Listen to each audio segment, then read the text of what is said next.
ஐயோ அண்ணி சரியில்லையா? மானமே போகுது அண்ணி. ஐயோ மனிதா, என் இதயமே வெடித்து விடும் போல இருக்கிறது. ஐயோ அண்ணன் வேற பயமுறுத்துறாரு அண்ணி. மனிதா, அண்ணி ஏத்துறீங்க அண்ணி. என்னால முடியலடி. ஏத்துறீங்க அண்ணி. முடியல என்னால. அறிவு இருக்கா உனக்கு? எழுத்துரு. அண்ணா நீ எழுத்துரு. தூக்குடி.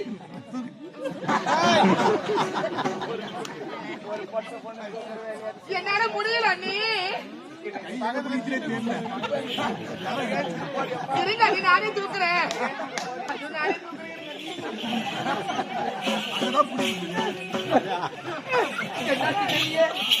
எழுந்திருக்கவே முடியலையே. எங்கேயாவது பள்ளத்தில் விழுந்து விட்டாயா? அண்ணி